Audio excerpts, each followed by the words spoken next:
Biz hozir tushlik va nonushta uchun ajoyib yegulik tayyorlaymiz. Buning uchun bizga kerak bo'ladi 2 ta yopgan non, 150 gram sir, 4 ta sosiska, bitta kichkinaroq piyoz va 2 ta kichkina pomidor kerak bo'ladi.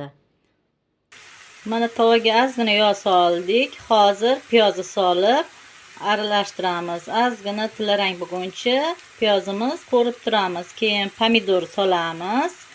Yaxshilab aralashtirib, ustidan tuz sepamiz. Mana pomidorni ham soldik, qo'rishni boshladik. Olov sal pastroq qo'yamiz. Pomidorlar o'lgandan keyin bir pelaga yaqinroq suv solamiz, ozgina qaynatamiz. Mana pomidorlarimiz o'ldi. Endi bunga bitta pela suv solamiz. Keyin yana ozgina qaynashni davom ettiramiz. Mana qaylamiz qaynayapti.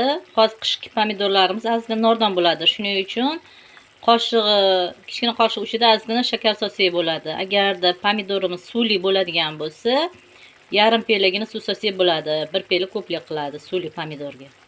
Mana qaylamiz deyarli tayyor bo'ldi. Suvlarini tortdi anchagina. Endi buni hozir nonni ustidan surib chiqamiz. Mana qaylamiz tayyor. Sosikalarni to'g'ri mayda qilib oldik. Nonimizni ikkiga bo'lib oldik o'rtasidan. Endi hozir birinchi non ustiga qaylani suramiz.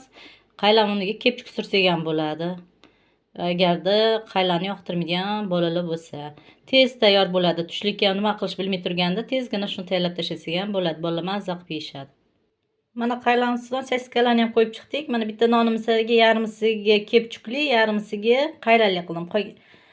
Manisiga butun hamma yog'i qaylali bo'ldi. Chunki injiq qizimiz bor edi.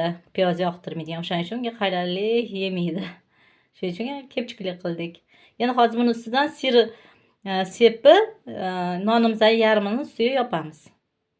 Mana sirlarni ham ustidan qo'yib chiqdik. Endi hozir yarimta nonlarimizni ustiga qo'yib, duxovkaga 180 gradusga to siri eriguncha qo'yib qo'yamiz. Mana duxovkaga endi qo'yamiz. Hozir 180 gradusga siri eriguncha duxovkada turadi. Mana tayyor bo'ldi. Lekin buni faqat pizzani sirdan qilish kerak. Agarda boshqa sirdan qilsanglar, qattiqroq bo'lib qoladi. Shuning uchun faqat pizzani sirdan ishlatish kerak. Soskani o'rniga kopchani kolbasa qo'ysa ham bo'ladi, o'shani qilib tayyorlasa ham bo'ladi. Mana uch burchak qilib, uni keyin kessak bo'ladi.